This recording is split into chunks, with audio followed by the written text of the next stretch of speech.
Today's guest is 10th Planet Jiu-Jitsu Black Belt, Brandon Mccaghren. Brandon received his black belt from Eddie Bravo and is the owner of 10th Planet, Decatur, Alabama. He also founded the Professional Grappling Federation, known as the PGF. Today we discuss how he created that organization, the future of jiu-jitsu, and how he came to work with the founder of the metal band Five Finger Death Punch and legends in jiu-jitsu like Royce Gracie. Today's guest, Brandon Mccaghren.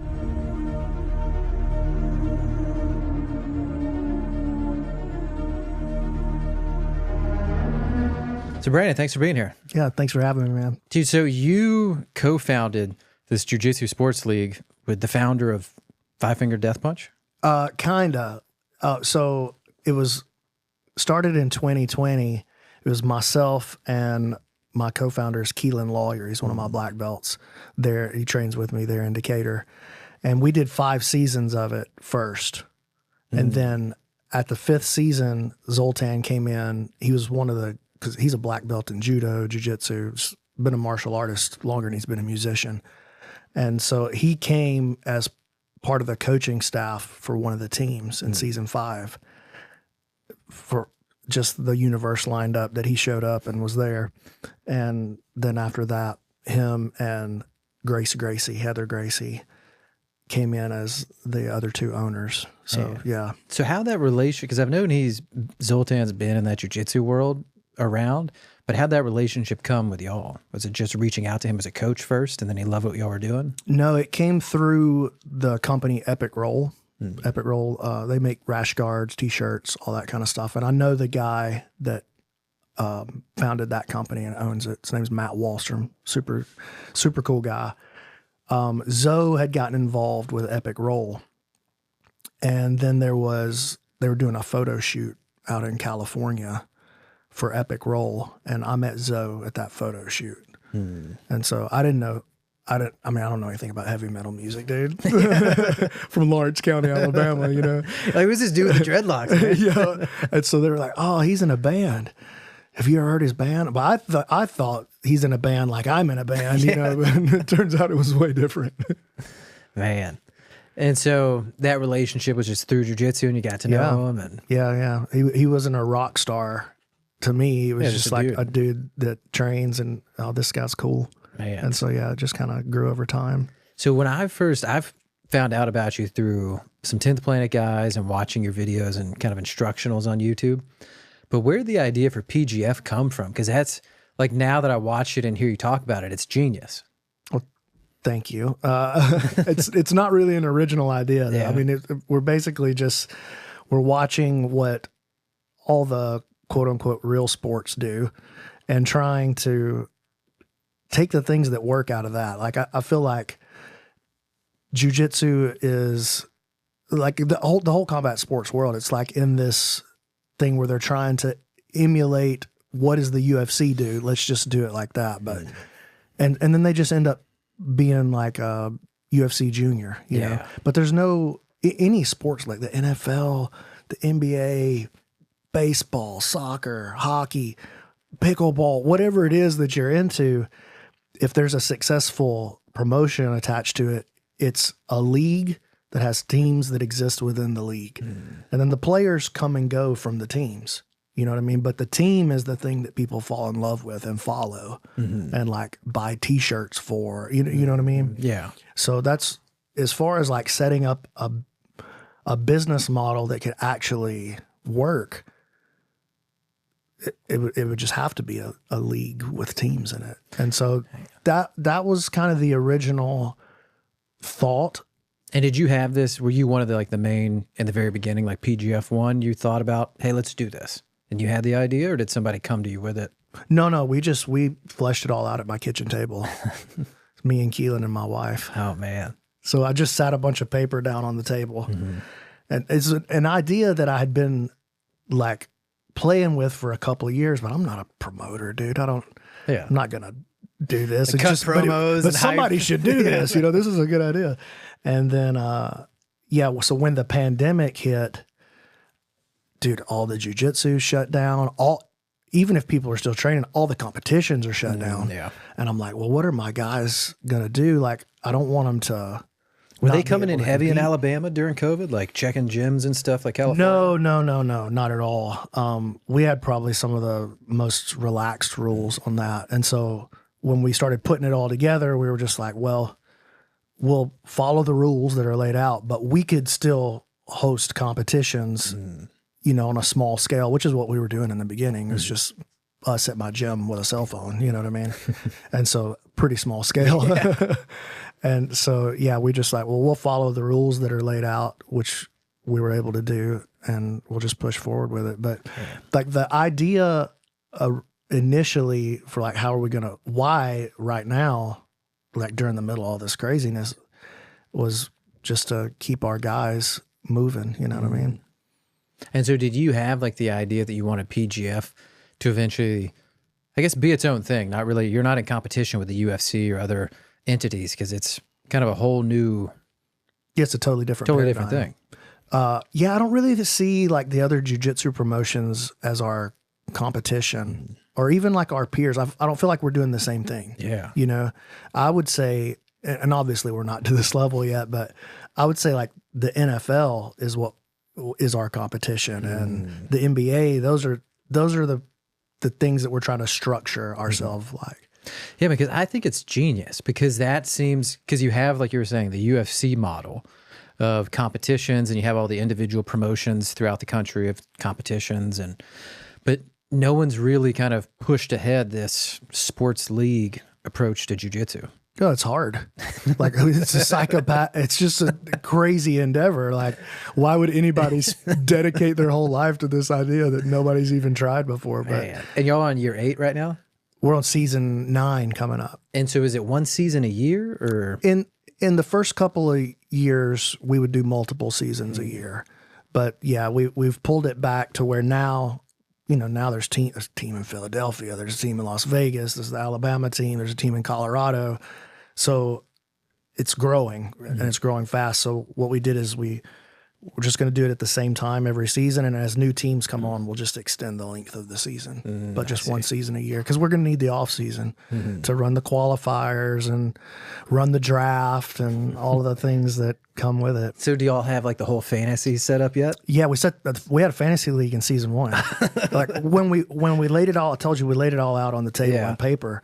I was like, well, what are we going to, when it works, when it's perfect, what is it going to have? It's going to have a fantasy league. It's going to have a podcast dedicated to it. And so we tried to put all of those things in place, even if it was just like a placeholder, and we'll have to come back and get that right later.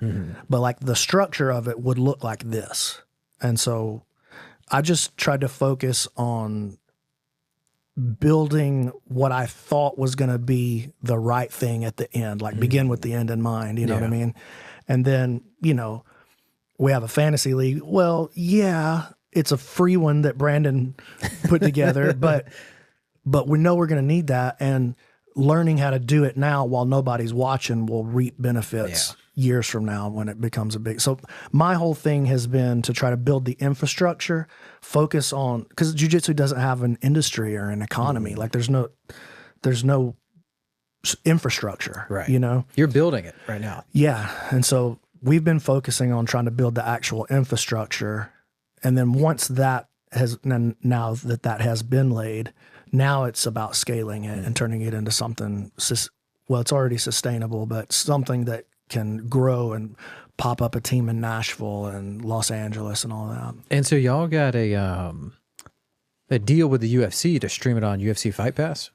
Yeah, we don't have that deal anymore. We pulled out from all of those deals just so we could keep it on YouTube for free. But yeah, season 6 and 7, we did a deal with UFC Fight Pass. So did y'all just reach out to UFC HQ or how'd that happen?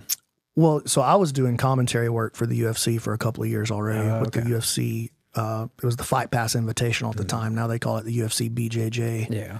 And so I was working for them for a couple of years as their color commentator on the air. So you already like in-house and... Yeah, I already had a kind of a relationship. And then Zoe and obviously Heather, being who they are, they have tons of, especially Heather, tons of connections in the fight business. Yeah. She's like our little bulldog, dude. We just turn her loose and be like, we want this done. Yeah. She's incredible. She's like a crucial piece of the puzzle. Oh, man.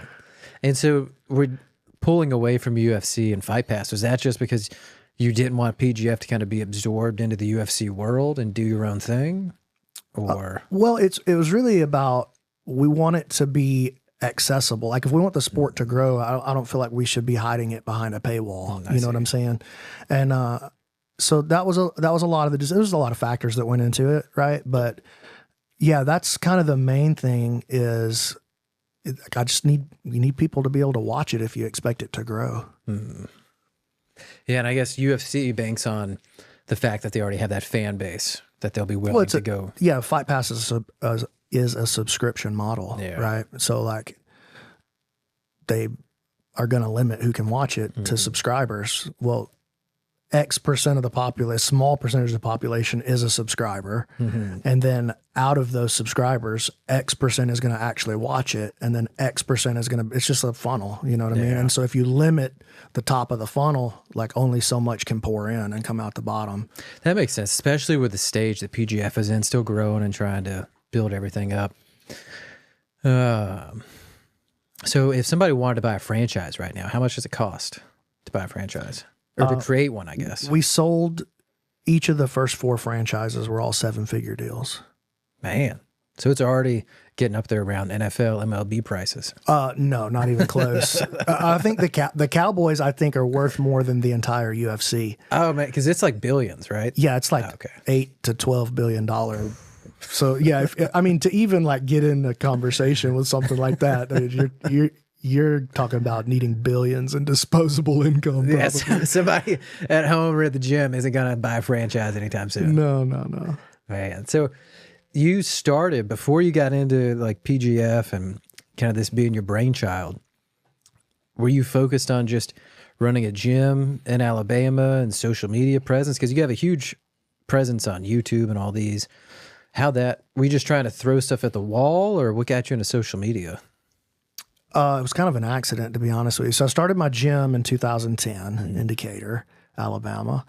And then it's crazy. I had a video go viral. Like I wasn't even like posting stuff really, but we had a video go viral on YouTube. It was like security cam footage of like a gym challenge, you know? And so we just put it up there, you know what I mean?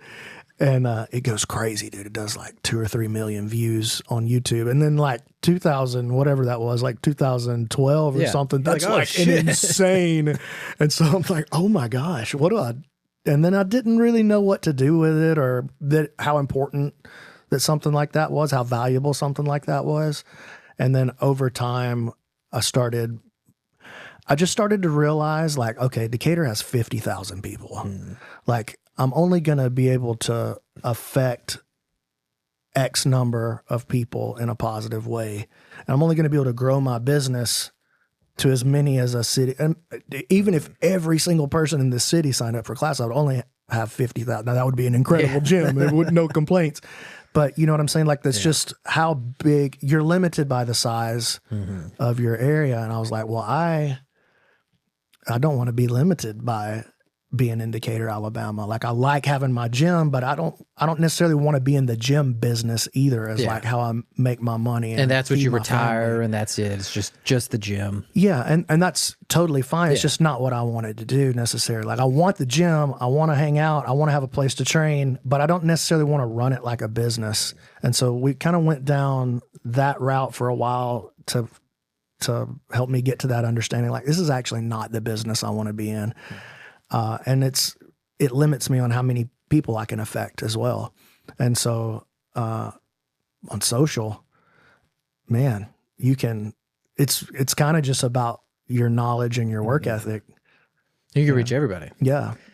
Yeah. So, like if everybody in the country gives me $1 a year, I'm going to make way more than if I have every student in Decatur, Alabama. Hey, so, and you got your black belt from Eddie? Yeah, I got a black belt from Eddie, 2016, I think, was when I got my black belt from him. I'm a 3rd degree black belt in 10th Planet now, and I have my black belt in the gi with Carlos Machado. Okay. I remember the first time I met Eddie, it was at, I think, one of the 10th Planet Christmas parties in like somewhere in LA. think it was like around Skid Row or something. It's like some warehouse building. And Gio and some of the other guys invited me from the gym, and they're like, yeah, we're going to go up to this Christmas party. And I remember we went there, and it's like in this like hidden little warehouse, and Eddie's up there like DJing up on stage. And yeah, I've been to a few of those. Yeah.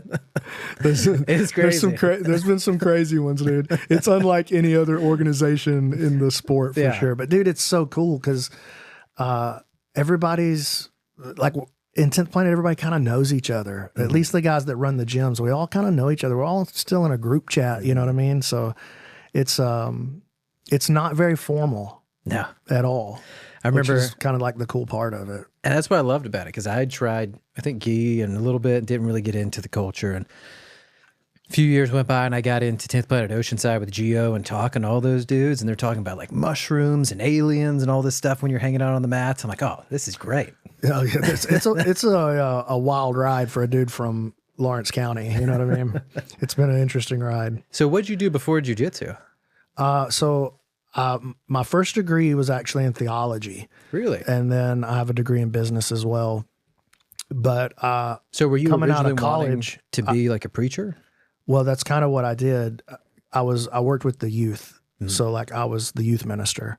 And so I spent the first 8 years of my career was just, trying to help kids, basically. How was it? Yeah, I mean, dude, I loved being a part of it.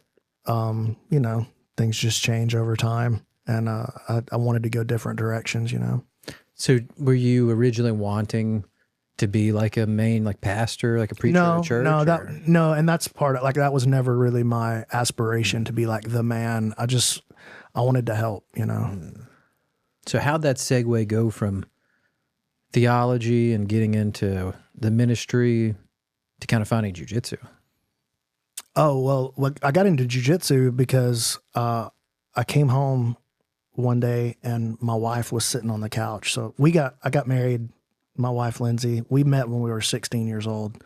We got married when we were 20. So I'm coming up on my 25th wedding anniversary. Congratulations. Thank you. So, we had already been together and married for several years. I came home one day and she was sitting on the couch and she just kind of goes, sit down right here, Brandon. Listen, I didn't marry you so I could spend the last 20 years of my life as a widow. I need you to get in better shape. I signed us up for martial arts class. And that's how I got started, is that my wife and I started together because she was like, dude. So were you defensive at first, or were you like, oh yeah, you're right? No. I mean, I was very aware. Like, I needed to take better care of myself and get in shape, lose some weight. Wow. And then, she's my best friend. So she's like, you'll get in shape.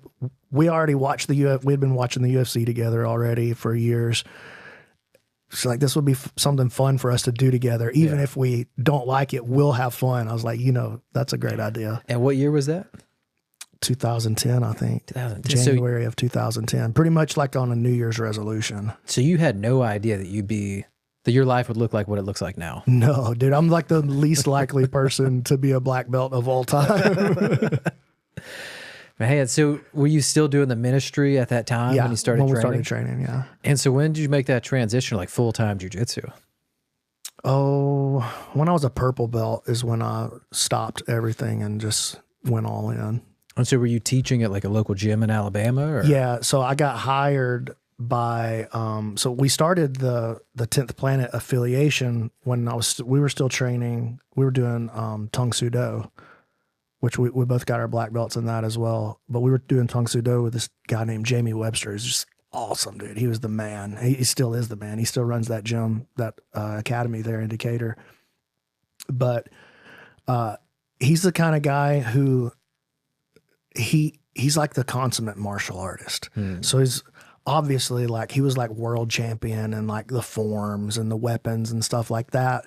But he was into boxing. He really liked boxing, and he really liked the UFC, and he really liked jiu-jitsu. Even though he didn't formally necessarily study those things, he knew a lot about them. And he practiced martial arts all day, every day, and his dad did, and he's passed it down. You know what I mean? So they've had that studio for generations. He's like all in on martial arts, and he truly loves it.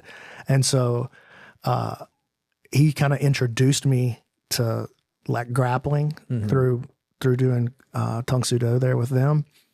And I just got obsessed with it. And he's like, dude, go learn as much as you can. Just bring it back and show us. And so that was how I got into teaching in the beginning, is I was teaching grappling classes there with them, and just and still learning from Jamie at that time. He was so much better than me still. Even when I was like a blue and purple belt, he was still very good. Even though he was technically, he wasn't a jiu-jitsu student. He was a good grappler, dude. So he would just kick my butt. And so when did you transition to like the 10th Planet system? Like after purple, or how'd that happen? No, I was training with Jamie, and then I would fly out to LA and train. So I got all my blue, purple, brown, black, 1, 2, 3 degrees on my black belt, all came from Eddie directly. And so were you just wanting to go straight to the source and just learn from Eddie, or had you... Well, just where you going to learn Brazilian Jiu-Jitsu in Alabama at that time. Yeah. And it's, 2010. Yeah. And I met Eddie when I was a white belt. Jamie was like, you should go to this seminar. And my buddy Joe Friday was like, yeah, his real name was Joe Friday. He was like, yeah, we'll go down there together. And so we rolled down there to this seminar, and that's where I met Eddie. And then I was like, oh, the first time he put his hands on me, dude, he put that big paw on the back of my arm. I was like, oh, I have to know everything this guy knows. And so did you already kind of watch the old Eddie matches and like know about him beforehand? No, I had no idea. Oh. Yeah. And so what was it like training at HQ? Coming from Alabama, like you fly out to like downtown LA. It was a trip, dude, especially at that time, because I've not seen too much of the world or even the country at that point. And so it was like I remember the first time I got off the plane at the airport, and I'm like in the little bus over to the hotel, and I'm like, what is going on? But it was a trip, especially like coming from the background I came from, and now like being around all these dudes from LA they're not from church at all. And so I'm like, what have I done? Man. And so once you started, at what point did you know, like, okay, this is like, I want a gym, I want to teach people, like I want to impact people now with jiu-jitsu? Was that around purple that you like really dug in? Well, so I was teaching classes over at Jamie's, and I was still training with him. And then I got hired to be the MMA coach at a workout facility. It was called Bender's Gym. When I was a purple belt, they're like, we're going to start an MMA program. And they offered me the head coach job. And so I didn't really have thoughts of opening my own gym and I didn't open my own gym outside of them until I was like right after I got my black belt. Man.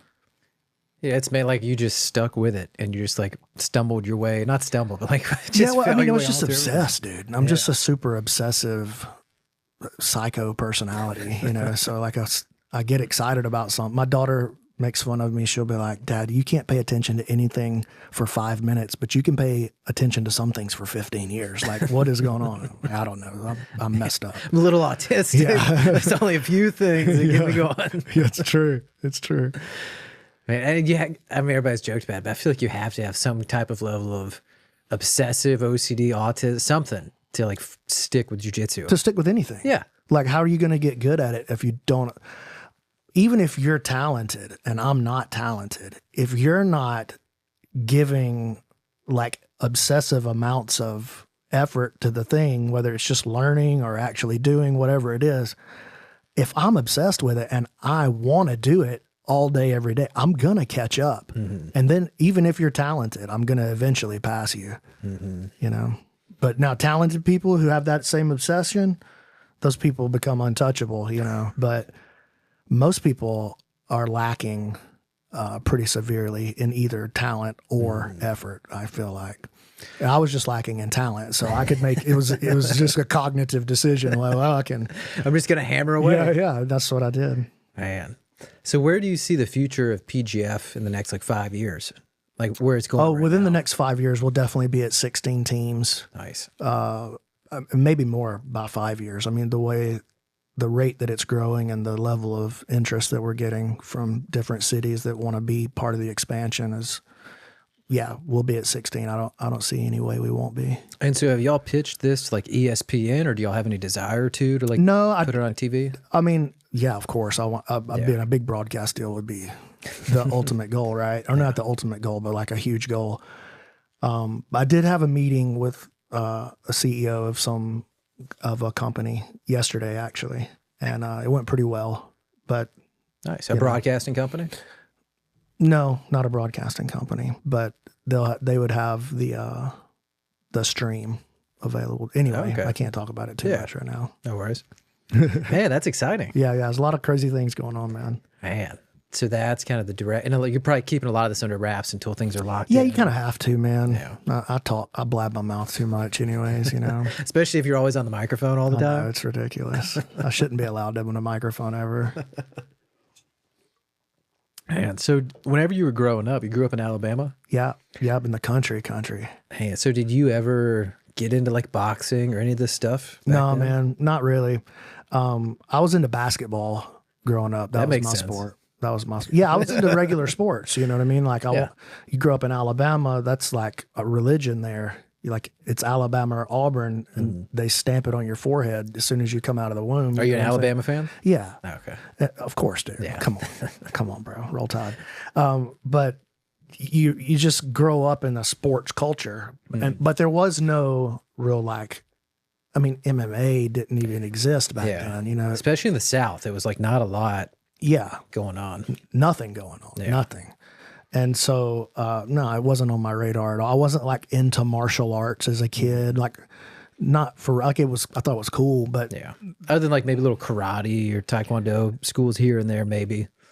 Yeah, but not me. I didn't do any of that as a kid. I just wanted to play basketball. That was my first obsession. You know, and again, not talented. Wait, but is that how you tore your ACL? Yes, that's how I tore my ACL a couple of times. So we were talking about before we got on camera. So you tore it 5 times, same knee. Yeah, some level. Not always an ACL reconstruction, but I've had 5 surgeries on that knee. So how'd the first one happen? Just pivot? Basketball? No, I just landed funky. It was nasty. And that was a patellar, the first one? To about the repair? Yeah, the repair. Cadaver. And so how did it tear again? Playing basketball. So was it all the knee injuries from basketball? Well, yeah, it would like one time I just like stepped in a hole and jacked it up. You know what I mean? But it's jacked up since I'm 16 years old. So it just never got right after that. Dude, the knee stuff's weird. I feel like that's God just randomly picking people. Because I was talking to a dude the other day I met, and he's a sheriff now. He's a prior Army guy, but he tore his ACL jumping on the trampoline with his daughter. Yeah. So he's like jumping on the trampoline. That sounds about right. That sounds about right. And he's like in his early 30s, but just snapped his ACL. Fit guy. Tough out there. Tough world. He's like, yeah, dude, I got PTSD now. Like, I don't even want to jump up. Oh, yeah, I gave up on that. You know, it's funny, like, I get hurt in jiu-jitsu way less than I would get hurt in basketball. It's just you don't have like the same impact on your joints. You know what I mean? It's almost more about your own willingness to lose or to give up a position about whether or not you're going to get hurt. Yeah, because I feel like every time I've hurt myself, because we were talking about it, I'm about a month out from my ACL reconstruction. And yeah, that's how I tore mine. I've been training for years, no injuries, like little tweaks and stuff. And when we moved out here, I was dropping into gyms to try and find like a new gym. And I was dropping into one gym and I was done for the day and I got like a last round in. Oh, dude, never do that. Yeah, never do that again. Yeah, I learned my lesson. He's like, you want one? I'm like, yeah. No, never. I never want one more. Never. Yeah. I do it every night, but it's never the right thing to do. I should have listened to my body, man, especially with like total strangers, my first time walking in there. And I got into like not wanting to give up positions, competing, planting my foot the wrong way and just snapped it. Yeah. Yep. So dumb. Classic story. Yeah. But it happened last year, so I guess I guess about a year return to sport, being conservative. I'll probably start drilling a little bit before then. But it's just a lot of time off the mats. And I can see why guys who are older, if they're in their 40s, if they're like, I don't know if I want to like compete or like go as hard. I think people just take it way too serious, dude. Like I try to tell my guys, like, you need to be treating this about as seriously competitively at least, as you would be treating church league basketball. Like if you're the kind of dude who would get thrown out of a church league basketball game, then by all means. If you're yelling at the umpires and the coaches at a little league game. But if you're just trying to have some fun and get some exercise with your friends, like treat it like that. Like it's not worth damaging your, like you're going to get all the self-defense and health benefits you need without having to try to be the best in the world and to try to prove yourself every night. Like that's what I wish I could go back and explain to just to grab myself. You by the face. Yeah, like, dude, why? Just have fun. Get an extra hour of sleep. Yeah, and I mean it's true. Every time I've been like super competitive, I just tense up. And instead of being like just having fun and relaxed. Yeah, tension's the enemy, dude. Tension's the only way I can control you. When you tense up, you just made a lever for me to control. If I can get my body attached to that tension, I can steer you wherever I want. Speaking of that, what do you think of what the UFC is doing? Because I know you were speaking at the broadcasting table with CGI. So do you feel like those two promotions are in competition, or are they, again, totally different things? Because I know, they're at least in competition once a year, right? Like when CJI rolls around. Because people are worried that. But no, I feel like they're like two totally different things. Okay. But they're both promotions within the jiu-jitsu space, so they're both kind of trying to occupy or like take the same viewership and attention. So, I mean, and then just the I don't know, I don't want to say adversarial, but adversarial relationship that they have with one another. Like they're going to be in competition, even if they're playing for a different market. They're definitely competition with one another. Yeah. And I guess like the rising tide brings everybody up, but a lot of people are worried that UFC is trying to take over a lot of the market share. Do you feel like that at all? Or is it just... Well, I mean, they definitely are going to try to eat up as much of the market share as possible. If they could own the whole thing, they would. And I think that anybody that thinks that they've got the right solution would want the same thing. Yeah, because I mean, it moved from like competitions in a high school gym, which nothing wrong with that, to now being broadcast on UFC. Yeah, I mean, so it's good. That's pretty cool. That's pretty cool. I can't really gripe about that. Man, so how'd you meet your wife? Oh, we met at a church function when we were like 16. Oh man, yeah, she was just there with one of her friends. And y'all have just the one kid, or? My son is about to be 21 years old, and my daughter's about to graduate high school, 18. Nice. Do either of them do jiu-jitsu? My daughter's a purple belt, a little monster like her mom. It's crazy. Like I'm the worst jiu-jitsu player in my house. So, my wife and I started training on the same day. She's a 2nd degree black belt, and she's much better at jiu-jitsu than I am. And she's just like got this like just dog in her, I'm like, oh no, don't hurt me. And then my daughter's got that same, like, she's got the same obsessiveness that I have, but then she's also a talented athlete like my wife, and so she's a little animal. And your son never got into it? No, he was trying to get out of it as quickly as possible. We made him train until he was like 12 or 13, I can't remember, and then he was like, all right, I did what you asked, can I quit? I was like, yeah, it's fine. And I guess, I mean, that's all you can do, right? Like experiences maybe for your kids, if you want them into it, introduce them to it, and then eventually they're going to decide whether they want to or not. Yeah, I mean, I just never wanted to like force them to do it. Like once they were old enough to kind of like start making some of their own decisions, well, then if you're not into it, you're not into it. But when you're little, I want you to at least be building the skill set. Yeah. So that if you ever need it, you've got it. And, he got good enough that he could beat up his friends. I was like, that's really all I care about.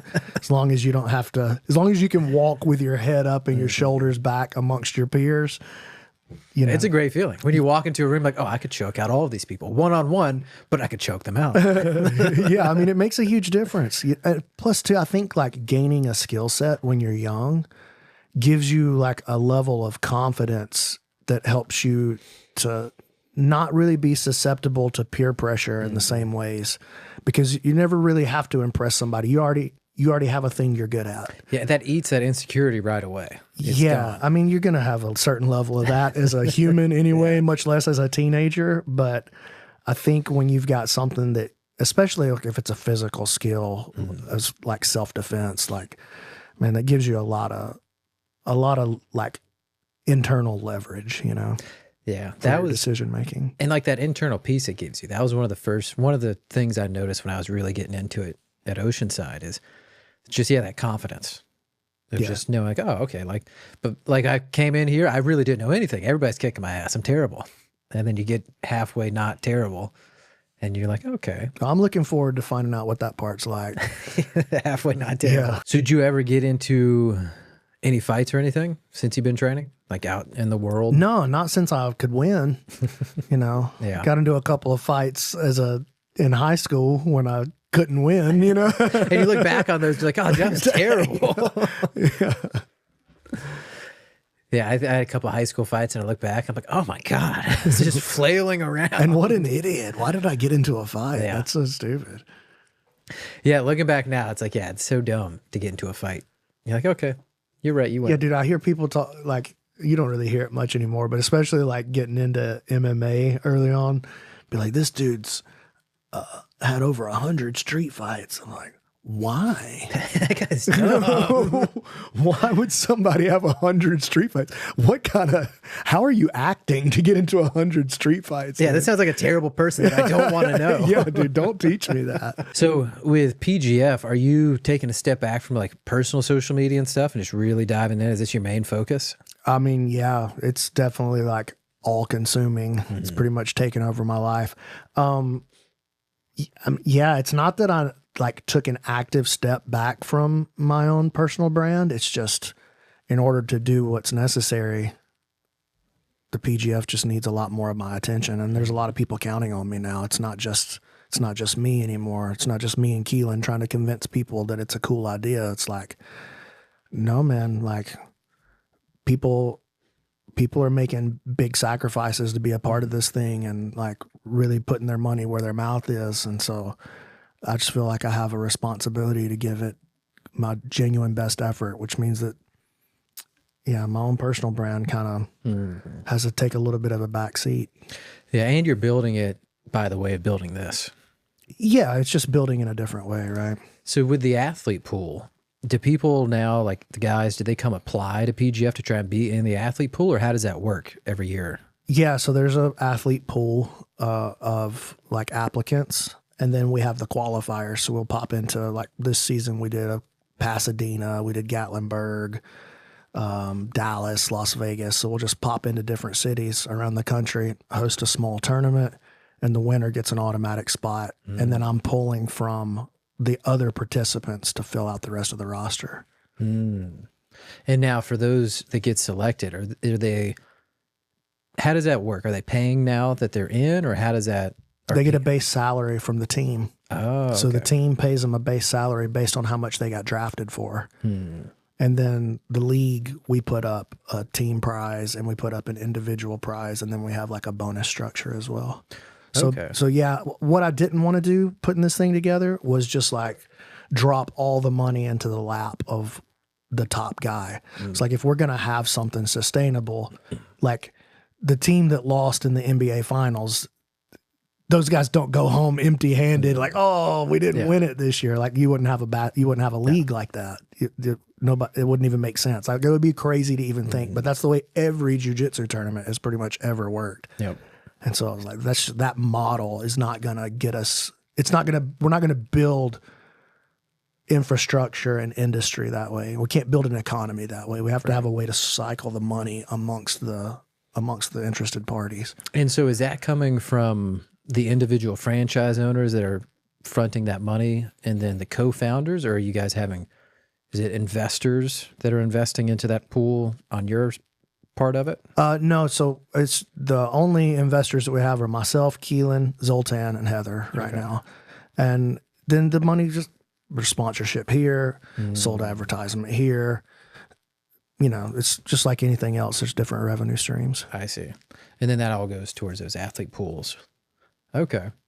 And so then each of the teams is selling their own sponsorships as well. You know what I mean? So like there's going to be teams that are interested, are going to be sponsors that are interested in the Alabama Twisters because they have a local brand, but they would never be interested in sponsoring the PGF, but getting invested in their local community team makes sense for them. I see. They can get in at a smaller figure and have an actual impact that might lead to local business for them. But getting on the mats in Las Vegas doesn't really make sense to them. Right. And so with those teams, are you, at least right now, trying to have at least one team per state, like Alabama Twisters or... Yeah, I mean, obviously, like anytime a team comes on, they're going to get a radius where nobody else is going to be able to operate a franchise within that radius. But it's kind of on them what to call it. Yeah, it just depends on how they want to structure it, you know? So like Alabama, the Alabama Twisters, not the Birmingham Twisters, right? But the Las Vegas Kings, like if some team wants to pop up in... Well, I guess that's a terrible comparison. Yeah, like, there's not much else. Yeah. Hendersonville, maybe? Reno. All right, never mind. But like LA and San Diego, both could exist. Probably multiple teams in both of those cities could possibly make sense. But yeah. Interesting. And so the guys that are buying franchises, and you said that you're scheduled to kind of grow in the next few years. Yeah, we're going to do an expansion next season. We'll take 4 more teams. So we'll expand to 8 starting season 10. Finding that these GMs and these people buying into these franchises are investors that like the idea of what you're doing, or are they actual like gym owners or guys in the jiu-jitsu world, or just a mix of both? Man, it's kind of, so each of the 4 teams right now that are currently in, all are totally different, right? Like Kevin Lucas, who was the first franchise owner in jiu-jitsu history with the Las Vegas Kings. He owns New Hope Regeneration, it's a stem cell company. He's got locations all over the country. And so I think he's a blue belt. He believes in jiu-jitsu. He believes in the product that jiu-jitsu is and the difference that it can make in people's lives. And he also sees an opportunity to go, hey, we have a product in the stem cell therapy that can be really beneficial to this market. I'm gonna get involved and see if I can, actually build up a team here in Las Vegas and then do something good for my brand as well. Mm-hmm. The Alabama guys, it's owned by 9 different people and they're all just homies. And they're like, yeah, this is cool. We should put this together and do something cool for the state of Alabama's jiu-jitsu community. And so their idea of what owning a franchise is going to be and what that's going to look like 10 years from now is totally different than Kevin, And that makes it fun because you're also building personalities and team stories. Yeah, and they're going to build their own culture. Like that guy's going to be a great fit for the Twisters, but he's not going to like it with the Las Vegas team or whatever, Yeah. So do you feel like a lot of those guys, because I've watched some of the PGF stuff, they're kind of drawing inspiration. Like you have the structure from like the sports leagues, but then almost like the character building of the WWE. Do you feel like people are trying to bring that mix in there too? Yeah, there's a little bit of that, but it's just kind of it's just a sport full of characters. Like you don't have to really even prompt anything. They're all crazy. That's what I was thinking. I was watching the picture. Are these guys putting this on? No, they're just all crazy. When I think that's one of the benefits that a league really presents too. Like in any one night or one weekend tournament, dude, you're gonna run out there and let's say you lose in your first match, your story is over. There's no story to tell. But in the PGF, you come out in week 1 and you have a terrible week. You lost all 3 matches. Your story is not over. And so there's a whole story arc still coming. For people that don't know real quick, let's get that structure. So PGF, you have the preseason, you have the draft, you have like the 1 week. Well, that's the way we used to do it. It's week by week now. Okay, so how does that work for someone that doesn't know out there? So you just think of it about how you would think about the NFL. Preseason, draft, regular season matches once every week. Okay. Like NFL Sunday, we do jiu-jitsu Wednesday. And so now it's Wednesday nights. The entire, say the Alabama Twisters, Las Vegas Kings, is it the entire roster going against the entire roster, or is it just certain guys each week? So each week, an athlete's going to have 3 matches. And so you're like, say you're one of the guys with the Nashville team. You're going to play 1 guy from each of the other 3 teams every week. Okay. Until you've played everybody. I see. And then the top 8. So at the end of that regular season, the team with the most points wins the team championship. And then the top 8, regardless of which team they come from, go to the playoffs for a 1-night bracket. Okay. So it all qualifies for the end of the season. Okay. And so you were saying it used to be all packed into 1 week? Yeah, well, so the very first season, this same idea that we're doing now, week by week, we did that the very first season. And we were like, dude, we are not ready for this. We can't keep doing this. I'm going to have to dedicate my entire life to making videos with a cell phone. Like, this is not the move. But also recognize that idea is right. And if we can work towards that, then we've got something, you know. But really, we weren't even trying to think about that it was going to be big or anything like that. It was just, this is cool. We have an idea what it wants to look like. We just need to kind of start building to get to that infrastructure. Yeah, and nobody's watching in the beginning. You know what I'm saying? It's just on my YouTube channel, so it's not a big deal. And anyway, for the 2nd through the 7th season, what we decided to do, because I'm paying for this whole thing out of my pocket at this point. Oh, really? We're just going to smash it all down, and we're going to do the whole season in 1 week. And just every day. Yeah. There's matches. Yeah. And so it turned into, we called it the Shark Week. Turned into this gauntlet. And so, yeah, you bring because then it's easier to get. Because you're coordinating a lot of people, too. Yeah, it's a lot, man. It's a lot. It's a lot. I can see it in your eyes. Yeah. Just it's a lot. I mean, I'm having a great time, but I mean, I've had to there's so many skill sets that not only do I have to learn them, I had to learn that I needed to learn them. Like, oh, I wasn't even aware that was a skill set or one that I was going to need. What stuck out to you? Like the logistics part or cameras or?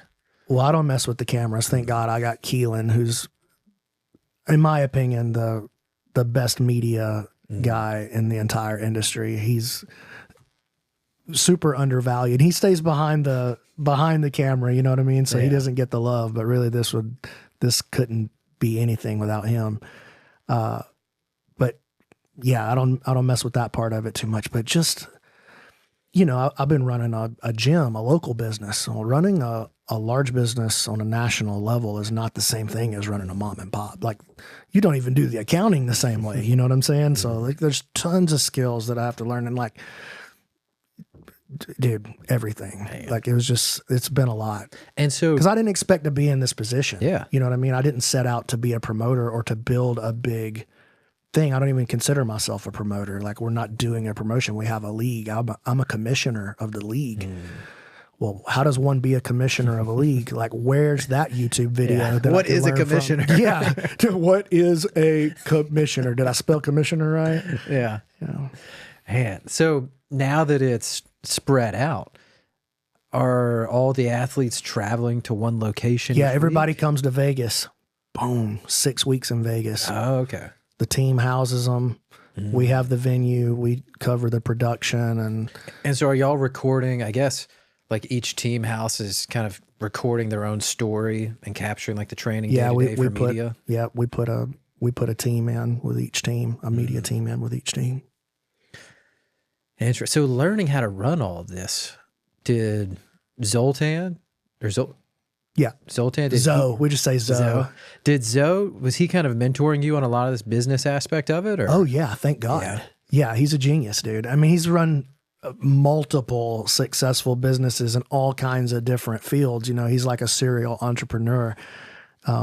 Just being one of the biggest rock bands of all time just happens to be one of those gigs, but he's also owns a guitar company, owns a piece of a coconut water company. He's got all of these other different interests in business, a clothing brand, you know what I mean? Like, he's got all kinds of things that he's a master, and especially in the entertainment business, dude. You don't have, because that's his bread and butter. Well, yeah, dude, you don't tour through Europe with Metallica every summer and not understand the entertainment business deeply. And so if it was up to me, if I had just always been in charge, we would still be in the gym in Decatur, Alabama on cell phones, you know, like, hey, this is cool. Yeah. You know, but I try to learn from his experience as much as possible, and it's been invaluable, dude. It's helped me, not just the league level up, but it's helped me level up in ways that I needed badly. What do you think are the biggest ways that helped you personally with him, or that you learned from him? Just how to think. So, like, here's one thing, dude, that just sticks out right away. Like the most valuable thing is like me and Keelan, we're crazy. We come up with a new idea every 15 minutes, right? And then Zoe, when he hears one that he thinks is a cool idea, he'll automatically like, okay, what's the craziest thing that we could do? Like the most insane version of that thing you just said. And then start dialing it back to what's actually possible. Mm-hmm. But go all the way with the idea. Mm-hmm. You know what I'm saying? Yeah. And that's just been like so instructive and powerful for me. Interesting. Like go all the way with the idea and then dial it back to the possible. But I bet you're a lot closer to the madness idea that you had than what you actually thought. Like, no, we could probably get to 75% of that actually. Mm. Just are you brave enough to do it? Yeah. Is the question. Interesting. So do you feel like having him as kind of a personal mentor in a lot of this gave you the belief that how far this could go and grow? Oh, no doubt. No doubt. Like the first time we really seriously talked about it is like we had met in LA, but we didn't really know each other super well, just becoming, familiar with one another. And then he shows up in Decatur. He comes off of tour to come spend a week in Decatur. And so that was Sunday or Saturday when they all got there, I think. And then by Tuesday, I think I'm the first one at the venue. And I walk in and he's back there in the green room just sitting on the couch. And I walk in and he goes, Brendo, sit down here. Tell me what you are going to do with this thing. What do you want to do? And I was like, I don't know. I'm just having fun. He goes, you realize this could be a $50 million company, $100 million company. And I was like, listen, this LA guy talking all this crazy stuff. Like, we're rednecks, dude. Yeah. It's never going to. And so, but over time, he starts to poke holes in my disbelief and turn on my sense of wonder to a different level. So yeah, it's been super valuable to me actually. Wow. So you don't think you'd be at this level or where you're at without no that mentorship? Him and Heather both like really, really powerful with that kind of thing. And yeah, man, game changing. If you were giving advice to somebody from what you've learned now, somebody wanting to start something on their own or build just really anything, what would you tell them from what you've learned now? Just get obsessed, stop sleeping. That's probably just do it. Just do it. Yeah, dude, that's a great video. It's good advice. Yeah. Yeah, because I mean, you just got to do it. Well, I mean, there's a billion great ideas. Yep. I have 40 ideas every hour. You know what I mean? Some people are great with ideas, but without some follow through, it doesn't even matter. You could have the best idea. It means nothing. And so I saw it recently, you had like Royce, like a lot of jiu-jitsu legends, like involved with PGF. How'd that come about? Did that come through? That's Heather. That's Heather, man. She's she's basically trying to take the Gracie family legacy and like bring it and like continue her family's work within the space and like pioneering, trailblazing work in the space and like into the next generation. And, she's like the darling of the Gracie family. So she can get away with it. She's like talking to everybody. She hollers up, Royce, listen, I'm going to need you to come out here and hang out at the PGF. And he's like, cousin, I'm going to come for you. No problem. Yeah, that's invaluable. Yeah. She's a connector and she's like one of the best I've ever seen at it as well. Man. So she's a hustler too, bro. She's a hustler, man. So she's got her fingers in all kinds of little entrepreneurial ventures as well. And she's having success in all of them. Yeah. So is PGF, other than you starting the gym, was this your main, or your first big entrepreneurial, endeavor other than starting your own personal gym? No, I've always been, trying little things and what little hustle can I do on the, it's always something. I know, because I've watched your YouTube on and off for a while, and it's like, I can tell you're you're trying new things all the time. Like, oh, this is a new segment, or this is a new, following you around, or yeah. It's all interesting. Yeah, you got to do it that way. Find out what works and what you want to, some things work, but I don't want to keep doing that. Yeah. So like, oh, great idea. That would totally blow the channel up, but I don't want to do that. Yeah. And so that's no good. And I think that's part of it too, is trying. Like, that's how I feel with myself, is you look back like, oh man, I've just bounced around to so many things. But then that's kind of how you have to do it to learn what you want to do. Well, yeah. And there's something directly applicable from every one of those, whether it was a failure or whether it was just something you were excited about for a little while and moved on. There's something valuable in that experience that's going to be directly applicable to what you're trying to do now. So like, you know, I have a theology degree. Well, what's that gonna do for a guy trying to strangle people for a living? Well, you can pray for them afterwards. Well, what it does is it forced me into public speaking at an early age, and makes this a lot easier. Yeah. I'm from Georgia, and so training at 10th Planet Oceanside, and then with Gio and then San Diego with Boogie, I had heard about Steven, and he opened up 10th Planet Perry. And so every time I was back home before I got hurt, I tried to make it a point to go train with him. And every time I roll with him, he just on top of me, and I can't move. Yeah, good luck, dude. Yeah, but he's a great guy. And so is he the not commentator, but is he kind of like your Joe Rogan on the mic? He would be our Bruce Buffer. Oh, okay. So he's on the ringside announcing. Ah. So we let him do that, and then he does the after fight, the post fight interviews as well. But he actually got hired this season. So when the Philadelphia team popped up, they were like, "Well, we need somebody to help us run this. That's like that understands the PGF." And so they actually hired Steven to be the GM for their team for this season. Oh shit, nice. So he's going to be playing Bruce Buffer and playing GM. It's like, okay, we'll see how this works. You know, I can't have no bias in the calling things certain ways, mess with people's heads. So did you bring Steven on from the beginning? Steven was an athlete on season 2. Oh, okay. And that's not how I met Steve. I'd known him for several years before that, and we had already been friends. But he moved out to Georgia, like you were saying, to open his gym. And then when he watched season 1 when we were doing it, and he's like, I think I'd like to do that. So he comes in as an athlete in season 2, and then season 3 is when he started kind of being our announcer guy. But you know, it was all very informal, just me and the boys doing everything. And here, just hold this mic, and you be the guy that calls them out. But that's how it started. Man. Yeah, and he probably loves it, because getting to know him, like, he always has big vision, and he did a great job with starting his gym out there, and I'm sure he loves being a part of that. Yeah, he's the man, dude. I love Steven. He's like one of the best people of all time. Yeah, he's a good guy. So you have a season coming up? Yep, so we already had the draft in February. And is the draft in Vegas also? Yeah. Okay. Yeah, we do the draft in Vegas.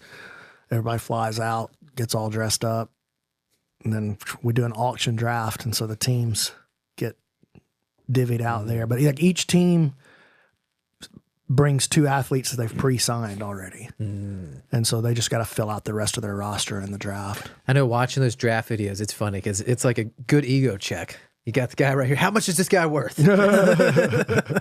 Yeah, it's I don't know. It's the only jiu-jitsu thing that doesn't have any jiu-jitsu that's worth watching. It's like, I'm sitting here watching a jiu-jitsu event and no jiu-jitsu. You know? It's pretty interesting. Man. So your season's coming up. March the 4th is opening day. March 4th. And so do y'all have live attendance, or is it all just streamed right now? So we have live attendance, but we don't sell tickets. It's invitation, VIP only. I see. And so that keeps it probably pretty small, pretty intimate. Yeah. Nice. Which is what we like. Because we set the couches there on the edge of the mat. I saw that, yeah. You know, so why couches? Because it looks cool. Yeah. We made it like our own little people pit. Yeah, and it's like, comfortable. Yeah, dude. And look, the idea is to like have these rock stars and Royce Gracie and these guys sitting They're in not the gonna be audience. Just chairs. I'm not going to put them in folding chairs, dude. But that was really like the work of Zoe and Heather, to not just to create a cool atmosphere, but to create a unique world that's totally like, not only are we not competing with we don't look anything like that. Like if a clip pops up on the PGF where you think it's cool or whether you think it's lame, there's no question that that's a PGF event. You know what I'm saying? Yeah. Creating its own identity, its own universe, which I think has done a great job at. Like when you watch it, you're like, oh, this is totally different. Yeah. Well, again, just thank Zoltan and Heather for that one, because that's not, I would have never thought to do something like that, you know?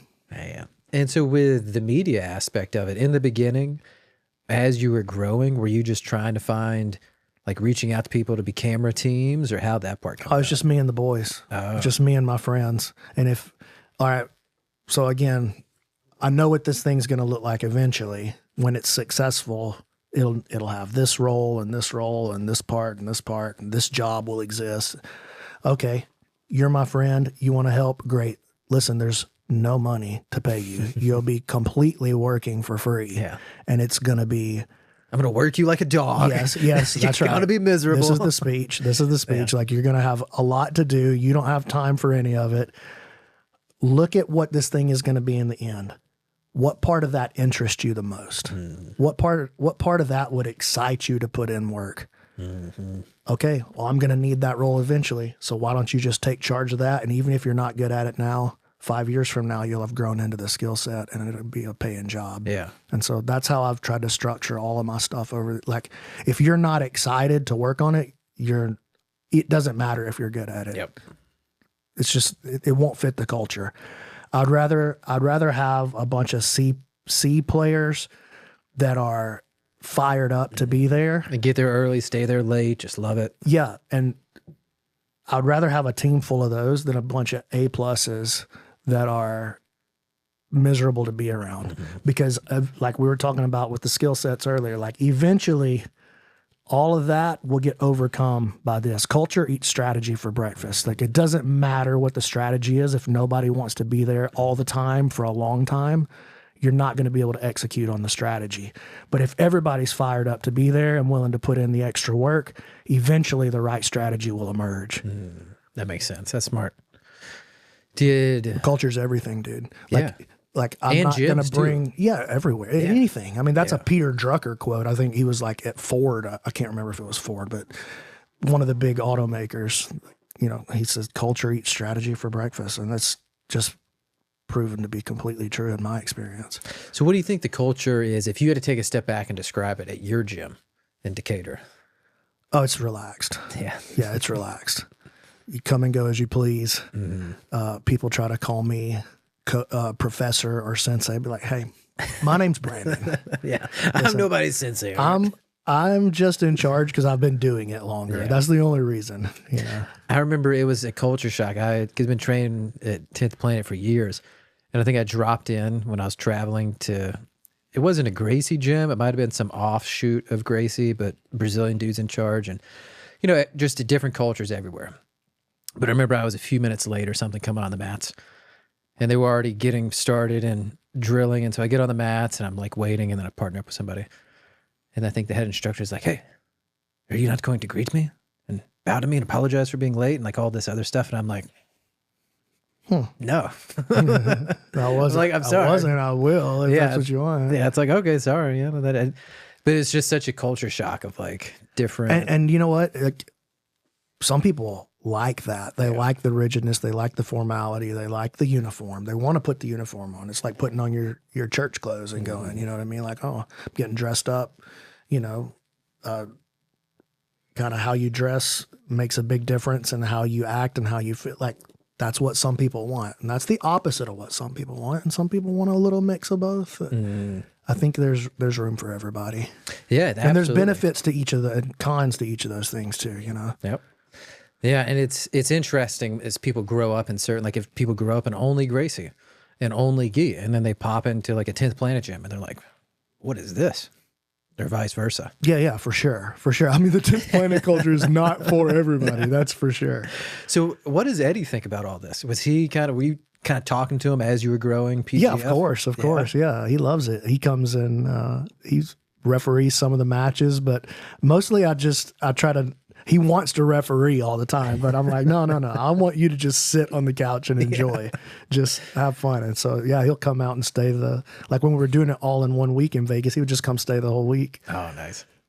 And so has he given you any tips on like, as you're growing on this? Yeah, for sure. Well, just him and Victor having run successful promotions with EBI and Medusa and Combat Jiu-Jitsu and then MMA Mexico. They've got their hands in the promotion game. So yeah, a lot of powerful advice, particularly just on how to handle it from a personal perspective from Eddie.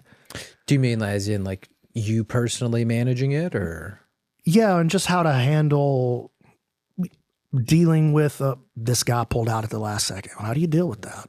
You know, or managing the personalities inside of it. Like that's, you know, there's a lot of things like that are, I mean, you're in a leadership role, you know, and you have to know all these guys' kind of personality types and how to handle it and deal with them. And yeah, and you have to be, you know, there's some things you need to be willing to give concession on, and there's some places where you need to put your foot down and be firm.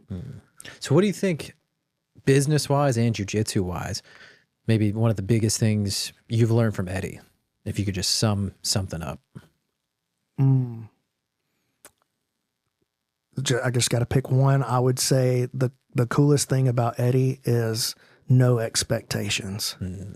Like you go in willing to adapt to whatever's about to happen. Like, and not just in jiu-jitsu, but like in your business and in your life as well. You don't go in with any expectations. You just show gratitude for what appears. So I would say that's probably one of the biggest things I've learned from Eddie. Just watching him operate. Like he really is a guy who also is of the mindset that there's enough for everybody, you know? So like when I got my black belt, there wasn't a lot of like content creation around jiu-jitsu happening. There certainly wasn't a lot of like jiu-jitsu websites and instructional videos and stuff. This was like pre-BJJ Fanatics, like, and it's barely on YouTube, you know? And Eddie already had his site. And so I was like, man, I want to do my own site, but I don't want to step on Eddie's toes. And I know that I really should probably make a move like this. I'm just going to call Eddie and see what he thinks. And he's like, oh, that's a great idea. You need to do it this way and this way. Like he wasn't offended on any level. He was like excited and like, yes, how can I help you? Yeah. You know, like there's plenty out there in the world. You should go grab as much of it as you can. That's awesome. You know, so that's probably the coolest thing about Eddie is like he truly like embodies the idea that there's an abundance. And I've heard that is he just as much as he pushes the sport along and just encourages it and pours into the sport, he pours into people. Yeah, dude, Eddie's been awesome mentor. Man. So do you still get out to Vegas? Or not Vegas, LA? I don't get to go out there as much as I want to or should, but I do see Eddie quite a bit. Just, you know, I've been doing commentary for EBI and Combat Jiu-Jitsu and those shows for several years. So several times a year we get to sit down and spend the weekend together, you know? So you did a lot of commentating, like commentating with that or with UFC. Did that just come about because you were on camera so much personally, like on YouTube, and you were comfortable with it, or? I don't know. It just kind of started and then just kind of got its own momentum in life. It wasn't like something that I set out to do necessarily. But then once I realized like, oh, this is kind of becoming a thing, I was like, well, then I want to like learn about it and try to get good at it. But yeah, I've had to pull back on most of that because I just don't have time to give to it, unfortunately. And so right now, are you still teaching as much at your gym, or you really? I teach twice a week. Okay. I just teach on Tuesday and Thursday nights. And most of your time is just right now focused to PGF. Yeah. Yeah. Yeah. And so it sounds like, I mean, you're a very successful guy. I mean, just getting a black belt alone, I mean, millions of people strive for that, but then to run your own gym successfully, have a media presence, and now starting PGF, I mean, that's huge. And it seems like you've just followed your interests without kind of that expectation and then just poured into it. Yeah, that's exactly it. I don't know how you could get good at something that drive you to wake up early and go to bed late. Or I don't know how. I guess I'm just never been talented enough at anything naturally to find out that there's another way. But like, oh, this thing excites me. All right, all in, let's go. Which just makes the people around me crazy for sure. Man, so what do you think, looking back on your jiu-jitsu journey and your business journeys, what have been some of the hardest moments you feel like? Or like, have there been big moments of doubt or just... Yeah, dude, I think I've thought about quitting at pretty much every belt level at least once, because it is hard, and I am injured, and I did just have a neck surgery, and I did just have surgery on my wrist. Like, yeah, it would be way easier to just ride off into the sunset and be the guy who gets his honorary black belt, and is not one of the real ones. But I don't know. I couldn't like live with myself like that, I guess. And so do you think that sticking with it, especially getting your black belt, helped, like running the gym and sticking with it and running this PGF, like building that mindset of like, I'm not quitting? Oh yeah, for sure. Yeah, for sure. Yeah, I probably was a quitter, I would say, before. And I probably would have quit martial arts early if my wife hadn't been doing it with me,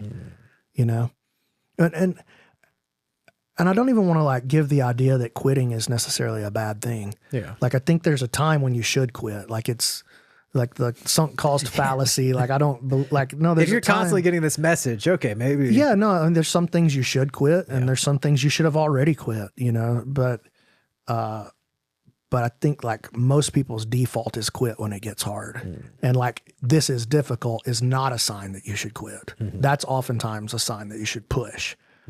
But there's definitely some signs that you should quit, like I don't want to be like, never quit no matter what. Like, I don't believe that. You're just 20 years in, nothing has worked out. Yeah. It's all bad. Yeah, dude.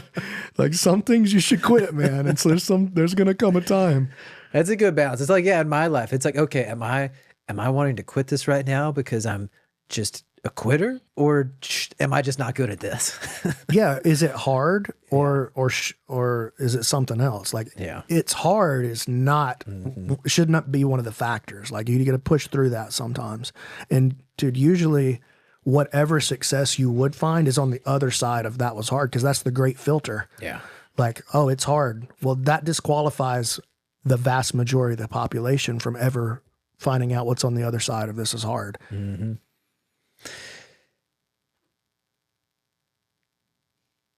This is the most talking I've done since I had the surgery. Sorry if I'm spaced out. Usually I'm like on it. It's all right. It's giving me good Coke Zero break. Yeah.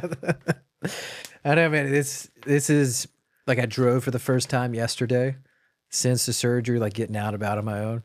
And so, yeah, I'm like, it's like waking my body back up to like getting back to life and not sitting on the recliner. Make sure you do, man.